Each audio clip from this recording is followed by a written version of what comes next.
I'm Tracy Baxter with today's Record Newswatch. Investigators say it may have started on the kitchen stove. The fire that left two families homeless Sunday morning in Plattekill. The three-alarm blaze brought more than 50 firefighters from 7 area companies to the two-family apartment building at 254 Quaker Street. Firemen arrived to find heavy fire in the first and second floors of the building, according to Plattekill Fire Chief Chris Mancuso. Family members and their pets got out okay, but the fire ripped through one of the apartments and the fire damage resulted in the second apartment collapsing in on itself. The Red Cross was on the scene to help the displaced families. Town of Newburgh police say he was at the right place at the right time. The U.S. Marine who spotted a robber trying to make his escape along Route 17K in the town of Newburgh. Police say 27-year-old John Naggs of Cornwall had run off after stealing a pair of money bags containing an undisclosed amount of cash from the Neptune Diner Sunday. The owner and a customer gave chase, but they got some unexpected help from Marine Staff Sergeant Michael Forrest, who was driving down Route 17K and saw what was happening. Forrest, who was in uniform, jumped out of his car, ran after Naggs, and held him until police arrived.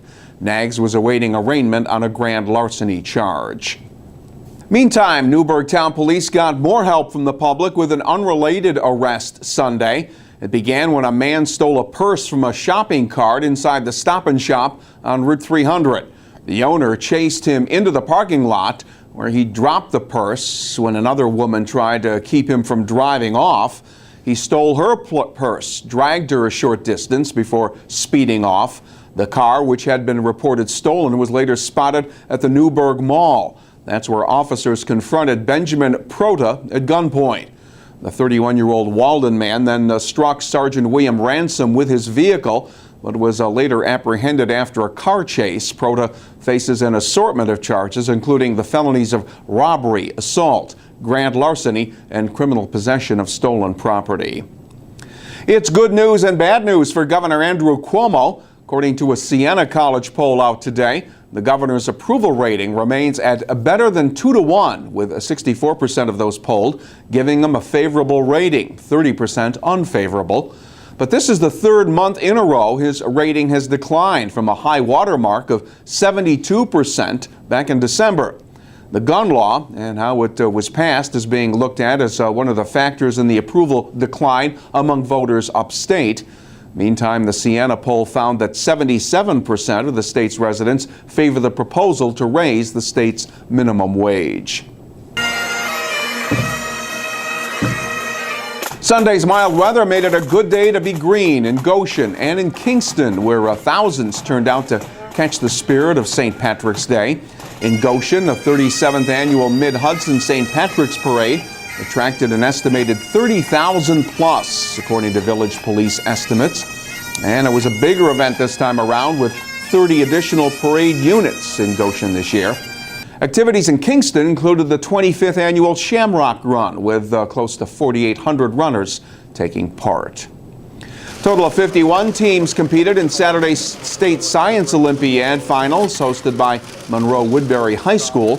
Teams of students put their science skills to the test in a series of competitions that included constructing boomer structures to test how much weight they could hold. And teams put together elastic launch gliders and were then judged on how long they could keep a paper airplane afloat. The highest ranking area team came from the Mount Academy in Esopus. They finished in 6th place. The two top finishing teams from Suffolk County and the Syracuse area will compete in the National Science Olympiad. That's coming up in May in Dayton, Ohio. He began learning his trade at the ripe old age of 12. And now, at the age of 102, Anthony Mancinelli is still going strong. Retirement, you see, is not a word in Mancinelli's vocabulary.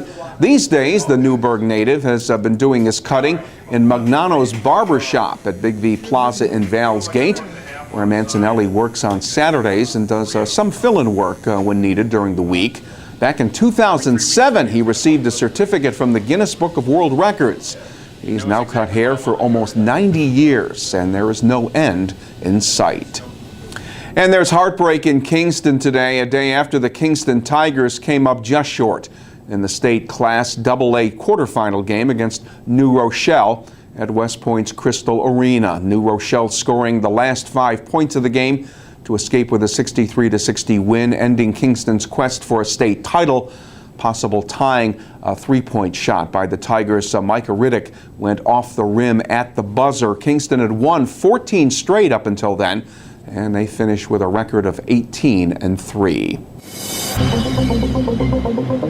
We'll be dealing with wet weather over the next couple of days. Rain moves in on Tuesday. Could be heavy at times. Temperatures, though, should reach the mid-50s. More rain's expected on Wednesday, but it'll be cooler with the highs only in the middle 40s.